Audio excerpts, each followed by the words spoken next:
जी अस्सलाम वालेकुम। कैसे हैं आप? मेरी दुआ है कि सब जहाँ भी हों खैरियत से हों। अल्लाह ताला सबको अपने हिफ्ज़ व ईमान में रखे। ये टाइम मैं आपको इसलिए दिखा रही थी कि बाहर का मौसम दिन के टाइम पे किस तरह का हो रहा है। अभी तकरीबन 2 हफ्तों से सूरज बिल्कुल भी नहीं निकला। सारा दिन बस मौसम इसी तरह का रहता है। कभी बारिश होती है, कभी बर्फ़बारी हो जाती है। पिछले 3 दिनों से वक्फे वक्फे से बर्फ़बारी थी, लेकिन आज बारिश हो रही है तो जो बर्फ़ पड़ी हुई थी वो पिघलनी शुरू हो चुकी है। बाहर का मौसम तो आपने देख लिया। अब अंदर चल के घर के काम शुरू करते हैं। मैं बनाने लगी हूँ चिकन चीज़ पास्ता, जिसके लिए मैंने 500 ग्राम पास्ता लिया है। पानी के अंदर नमक डाल के पास्ता को मैंने उबाल लिया था। तकरीबन 7 से 8 मिनट लगते हैं तो ये पास्ता बहुत ही अच्छे तरीके से बॉईल हो जाता है। चिकन को थोड़े से ऑलिव ऑयल के अंदर मैंने फ्राई कर लेना है। इसमें मैंने नमक, मिर्चें, अदरक, लहसुन और धनिया का पाउडर अभी ऐड कर रही हूँ। 1-2 स्पाइसेस थोड़े बाद में ऐड करूंगी। चिकन को मैंने छोटे छोटे क्यूब्स में काटा था, इसलिए ये काफ़ी जल्दी फ्राई हो जाएंगे। यहाँ पे पास्ता स्पाइसेस के 2 टीस्पून और 1 टीस्पून करी पाउडर मैंने डाल दिया। इनसे चिकन की स्मेल काफ़ी हद तक ख़त्म हो जाती है और पास्ता का टेस्ट भी बहुत ज़्यादा अच्छा बनता है। चिकन को थोड़ी देर के लिए अच्छी तरह से फ्राई कर लेना ताकि इसकी स्मेल भी ख़त्म हो जाए और ये अच्छी तरह से कुक हो जाए।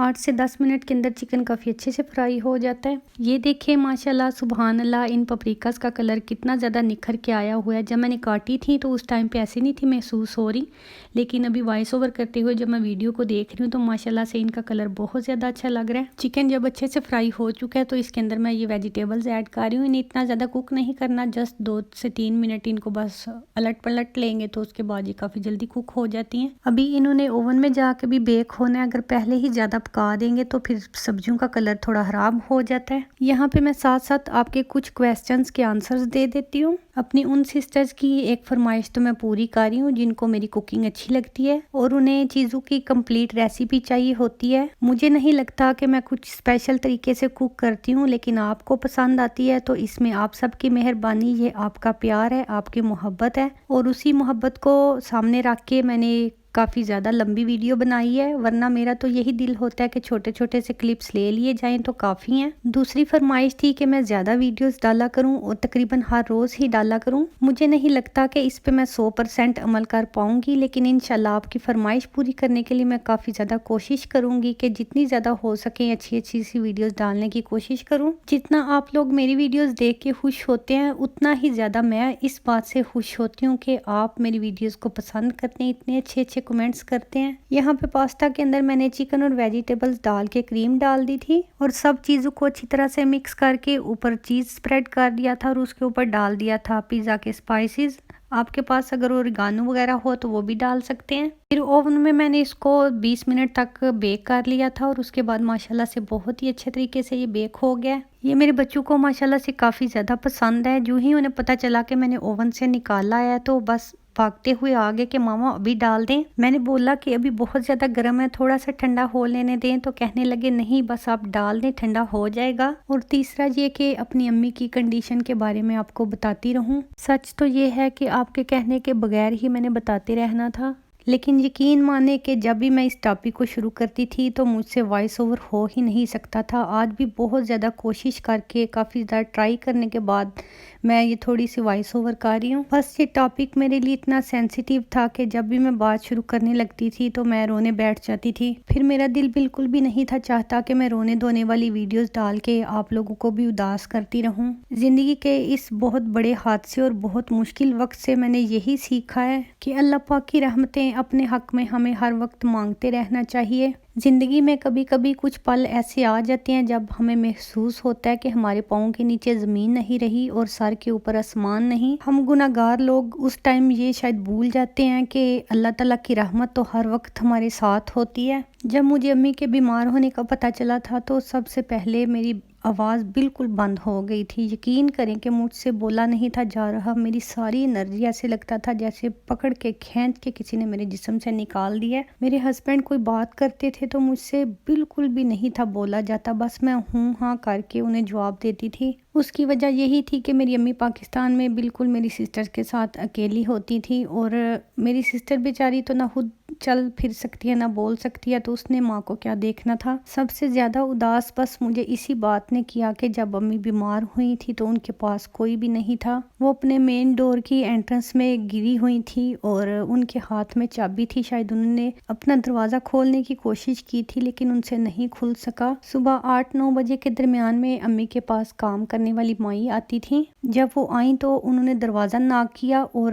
किसी ने नहीं खोला। तो माई ने सोचा कि पता नहीं आज दरवाज़ा क्यों नहीं खोल रही। वो वेट करने के लिए हमारे घर की सीढ़ियों के ऊपर बैठ गई। जब वो बाहर की सीढ़ियों पे बैठ के इंतज़ार कर रही थी तो उन्हें एकदम से दरवाजे के नीचे से अम्मी का हाथ नज़र आया। फिर उन्होंने शोर मचा के सबको बुलाया। साथ में मेरे चचा का घर है, साइड पे हमसाए हैं, तो अल्लाह का शुक्र है सब एकदम से आ गए। जब उन्होंने देखा कि यहाँ पे तो लॉक लगा हुआ है, हमारे फ्रंट एरिया के 3 डोर हैं। मेरे चचा के बेटे ने सब डोर्स को बारी बारी खोलने की कोशिश की। जो लोहे का गेट था उन्हें पता था कि ये तो पॉसिबल ही नहीं खोलना। फिर उन्होंने लकड़ी वाले दरवाज़ों में से एक दरवाज़ा तोड़ के वो अंदर एंटर हुए और अम्मी बेहोश पड़ी थी। उन्हें उसी वक्त एम्बुलेंस में हॉस्पिटल ले गए। बस फिर वो वक्त मुझे किसी क़यामत से कम नहीं लगता। लेकिन जब मैं पहुंच गई थी तो अल्लाह का शुक्र है मुझे काफ़ी ज़्यादा तसल्ली हो गई थी कि मैं अम्मी के पास आ गई हूँ। और जब मैं वापस आ गई तो उसके बाद का टाइम भी बहुत ज़्यादा मुश्किल था। स्ट्रोक होने के बाद अम्मी का दिमाग बिल्कुल बच्चों की तरह हो गया था। वो बात बात पे गुस्सा करती थी, बहुत ज़्यादा सेंसिटिव हो गई थी और उन्हें कुछ भी नहीं था पता। उन्हें मेरा नाम तक भूल गया था, मेरे बच्चों का नाम भूल गया था। और फिर जब पूरी राइट साइड ही पैरालाइज हो जाए तो बंदा पूरा बेड के ऊपर होता है, तो ये भी बहुत मुश्किल काम था, बहुत ही तकलीफ दे मरहला है, अभी तक है। लेकिन अल्लाह का शुक्र है अल्हम्दुलिल्लाह उनकी फिजियोथेरेपी जारी है और उनकी टांग और बाजू में अल्हम्दुलिल्लाह थोड़ी थोड़ी सी मूवमेंट आना शुरू हुई है। अभी वो चल फिर तो नहीं सकती लेकिन अल्लाह करेगा इंशाल्लाह तो एक दिन ऐसा आ जाएगा जब वो अपने पाँव के ऊपर दोबारा से चलना शुरू हो जाएंगी। बस आप सब ने बहुत ज़्यादा दुआ करते रहना है कि अल्लाह ताला उन्हें शिफाए कामला दे, वो बिल्कुल ठीक हो जाएं। अल्लाह पाक की रहमत साथ रही तो इंशाल्लाह एक दिन ज़रूर आएगा जब वो मेरे पास होंगी। बस इस कोविड की नहूसत ने पूरी दुनिया को अपनी लपेट में लिया हुआ। अल्लाह ताला इस वबा को ख़त्म करे। जो ही इसकी मेडिसिन लगनी शुरू हो जाएगी तो पाकिस्तान में चूँकि 60 साल से ऊपर के बंदों पे अभी पाबंदी है तो इसलिए वो नहीं यहाँ पे आ सकती।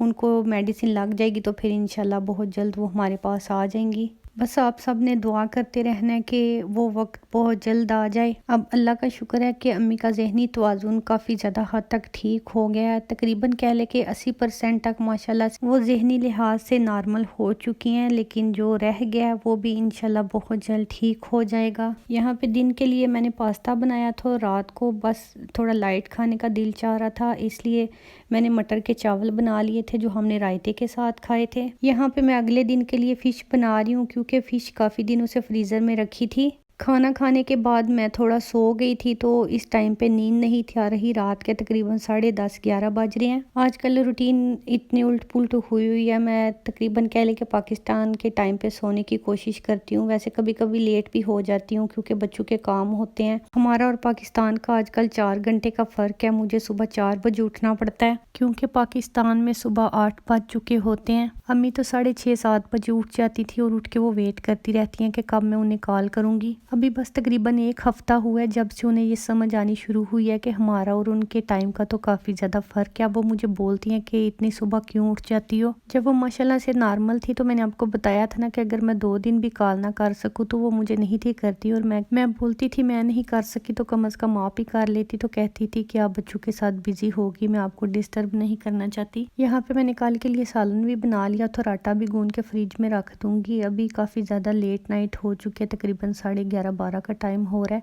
मुझे भूख लगनी शुरू हो गई थी और कुछ खाने को नहीं मिला तो ये एवोकाडो के ऊपर जैसे मैंने बताया था लेमन और नमक डाल के खाती हूँ। अपने हस्बैंड से मैंने खाने के लिए पूछा तो वो कहते हैं कि अभी उनका कुछ भी खाने का दिल नहीं, इसलिए मैं फिर अपना बनाने लग गई थी। एवोकाडो का बहुत ही माइल्ड सा टेस्ट होता है। टेस्ट होता ही नहीं असल में, बस पता नहीं क्यों खाते हैं लोग। मुझे पहले तो बिल्कुल भी नहीं था पसंद, लेकिन एक दफ़ा जब मैंने इसके ऊपर लेमन और नमक डाल के ट्राई किया तो फिर मुझे अच्छा लगना शुरू हो गया। अभी काम कर करके मैं काफ़ी ज़्यादा थक चुकी हूँ। जैसे बताया था कि नींद तो नहीं थी आ रही, इसलिए सोचा कि चलो कल के लिए खाना बना देती हूँ। फ़िश ही बनानी थी, वो बहुत जल्दी बन जाती है, बहुत ही आसान होती है। अगले दिन के खाने की अगर फिक्र ख़त्म हो तो फिर बहुत ही ज़्यादा रिलैक्स बंदा फील करता है और इस तरह से जो बाकी के काम होते हैं वो इजीली निपटाए जा सकते हैं। एवोकाडो खाने के साथ साथ टीवी पे एक अजीब सी खबर चल रही थी कि यहाँ पे नॉर्वेजियन ग्रोसरी की दुकानें आपस में मिली भगत करके कीमतों के मामले में गवर्नमेंट से फ्रॉड करती हैं और गवर्नमेंट ने उन दुकानों से 21 मिलियार्डर क्रोन्स की जुर्माने की डिमांड की है। दुकान मालिकान के पसीने छूट चुके थे और वो बेचारे अपनी सफाइयाँ पेश कर रहे थे। बस जी, तो यहीं तक थी मेरी वीडियो। आप मुझे दुआओं में याद रखें, मैं आपके लिए दुआ करूंगी। अल्लाह हाफिज।